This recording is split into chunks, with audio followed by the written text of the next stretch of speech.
কখনো কখনো মনে হয় জীবনটা যদি আবার নতুন করে শুরু করতে পারতাম কতই না ভালো হতো। নিজে এই সমস্ত ভুলগুলোকে শুধরে নিতে পারতাম। আসসালামু আলাইকুম, সবাই কেমন আছেন? কাছে কিংবা দূরে, দেশ কিংবা দেশের বাইরে থেকে যে যেখান থেকে আমার আজকের ভিডিওটা দেখছেন, আশা করি আল্লাহর রহমতে সবাই ভালো আছেন। আলহামদুলিল্লাহ, আল্লাহর অশেষ রহমতে আমিও আমার পরিবার নিয়ে সুস্থ আছি। আমি আজকে দুপুরে রান্নাবাড়া থেকে ভিডিওটা শুরু করেছি। আমি পেঁয়াজকলি ভাজি করে নিচ্ছি। হয়তোবা এটাই এই বছরের শেষ পেঁয়াজকলি ভাজি হবে, কারণ শীত যেহেতু চলে গিয়েছে, গরমও চলে এসেছে, যার কারণে আর এইগুলো তেমন একটা পাওয়া যাবে না। তাই ভাবলাম যে শেষবারের মতো একবার খেয়ে নেই, হয়তো আগামী শীতে নাও থাকতে পারি, বলা যায় না।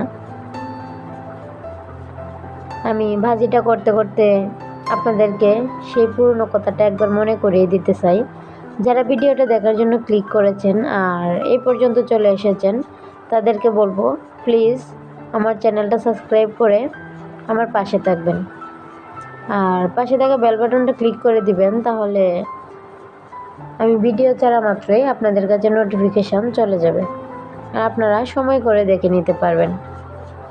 আর হ্যাঁ, যদি আমার ভিডিওটা আপনাদের কাছে ভালো লাগে তাহলেই শুধু সাবস্ক্রাইব করবেন, আর সাবস্ক্রাইব করে ফেলে রাখবেন না, কারণ আমার চ্যানেলটা এমনিতেই অনেক ডাউন হয়ে গিয়েছে ভিডিও না দিতে পারার কারণে।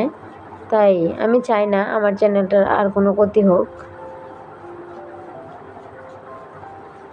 আমার ভাজিটা হয়ে গিয়েছে কথা বলতে বলতে, আর এখন আমি মিষ্টি কুমড়া রান্না করব চেপা শুটকি দিয়ে। আর চেপা শুটকিটাই আমি একটু কষানোর জন্য দিয়েছি। এটা তেমন একটা কষাতে হয় না, বলক চলে আসলে এই তরকারিটা দিয়ে দেওয়া যায়। আর আমি কয়েক ফালি কাঁচামরিচ দিয়ে দিয়েছি, আর এখন লাউটাও দিয়ে দিলাম, সরি মিষ্টি কুমড়াটাও দিয়ে দিলাম। আর এটাকে ভালো করে মিশিয়ে ঢাকনা দিয়ে ঢেকে দেব। ইদানিং এত পরিমাণ কথা বলি যে মাঝে মাঝে খুব ইচ্ছে করে একটু চুপচাপ থাকার, কিন্তু হয়েই ওঠে না। দুইটা বাচ্চা নিয়ে কথা বলতে বলতে একদমই যেন নাজেহাল অবস্থা হয়ে গিয়েছে।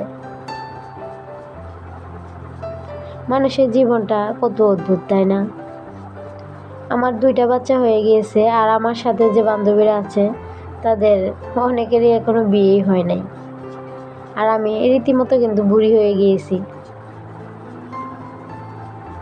যাই হোক, এটা আল্লাহর ইচ্ছা, কার কখন কি হবে সেটা শুধু আল্লাহ বলতে পারেন। আমার তরকারিটা প্রায় হয়ে এসেছে। আর আমি ভিডিওর প্রথমে একটা কথা বলছিলাম যে জীবনটা যদি আবার নতুন করে শুরু করতে পারতাম, সেটা সত্যি আমার ইচ্ছে করে আমি জীবনটাকে আবার নতুন করে শুরু করি। আমার ছেলেটাকে দেখলে মনে হয় আমি যেন ভুল করেছি দ্বিতীয়বার আবারও বাচ্চা নিয়ে। আবার মেয়ের মুখটা দেখলে মনে হয় না, আমি সঠিক কাজটাই করেছি। মাঝে মাঝে নিজেরই অনেক বেশি খারাপ লাগে আমার ছেলেটার এত বেশি অসহায়ত্ব দেখে। ও সব সময় চায় আমার কাছে কাছে থাকতে, আমার সাথে শুয়ে ঘুমাতে, কিন্তু সেই সময়টা এখন ভাগ হয়ে গিয়েছে। আর এটা দেখে মাঝে মাঝে ছেলেটা অনেক বেশি মন খারাপ করে, নিজেরও অনেক বেশি মন খারাপ হয়। আমি আমার সর্বোচ্চ দিয়ে চেষ্টা করি ছেলেটাকে একটু বেশি সময় দেওয়ার, যদিও আগের মতো আর পারি না। তারপরেও আমি রান্নাবাড়া শেষ করে তারপর আসলাম ঘর ঝাড় দেওয়ার জন্য, কারণ দেখা যায় যে যখন মেয়ে ঘুমায় তখন আমি রান্নাটা তাড়াতাড়ি একটু শেষ করে নেওয়ার চেষ্টা করি। যেহেতু রাহি ছোটো, আমি খাই বা না খাই, রাহিরকে কিন্তু সময় মতো খাবার খাইয়ে দিতে হয়। তাই রান্নাটা আগে শেষ করে নিই, তারপর টুকটুক করে সব কাজগুলো একটু একটু করে করি। আর এখন কিন্তু মেয়ে আমার কোলে, ঘর ঝাড় দিয়েছি মেয়েকে কোলে নিয়ে। আপনারা হয়তো বা ওর পাগুলো দেখতে পাবেন। বেশিরভাগ কাজই আমাকে করতে হয় ওকে কুলে নিয়ে নিয়ে, যেহেতু ও বেশি একটা বিছানায় ঘুমাতে চায় না। তাই এই যে এখন ভয়েস দিচ্ছি, এখনো কিন্তু ও আমার কোলে। আল্লাহর কাছে তারপরও লাখো কোটি শুক্রিয়া যে আল্লাহ আমাকে রাজপুত্র রাজকন্যা দুইটাই দান করেছেন।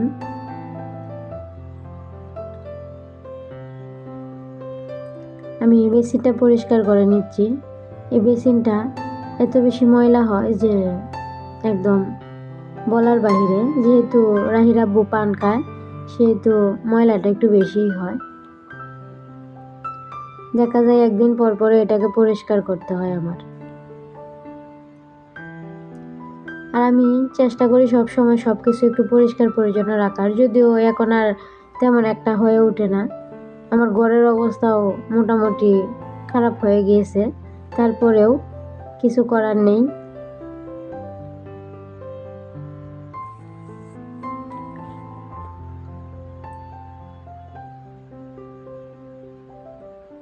মাঝে মাঝে চুপ থাকতে খুব বেশি ইচ্ছে করে। মনটা এত বেশি খারাপ হয় যে কারো কাছে বলতেও পারি না, আবার নিজের মধ্যেও রাখতে পারি না। আর সবচাইতে বেশি রাগ হয় কখন জানেন? যখন কিনা মেয়েটা কান্না করে রাতের বেলা আর জামাই বেটা নাক ডেকে ঘুমায়। এত বেশি রাগ লাগে যে খাওয়ার মতো না।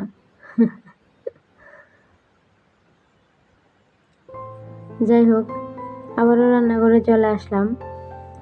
আমার তেলের জার খালি হয়ে গিয়েছিল, আর জারগুলোই আমি একটু রিফিল করে নিলাম। সয়াবিন তেল শেষ হয়ে গিয়েছে, যতটুকু ছিল ততটুকুই ঢেলে নিয়েছি। রাহির আব্বুর জন্য একটা বক্স পাঠানো হয়েছে, এটা আমাদের কলেজ থেকে। সেটাকে একটু খুলে দেখছিলাম যে এটার মধ্যে কি আছে।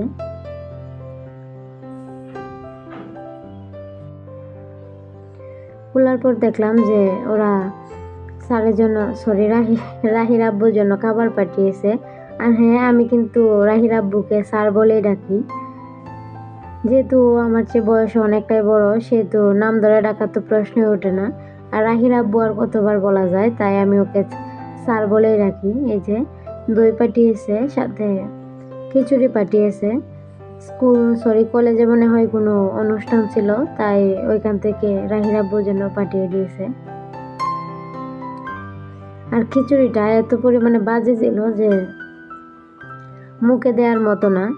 একটা ডিম ছিল, শুধু ডিমটাই খেতে পেরেছি, আর সবটাই ফেলে দিতে হয়েছে।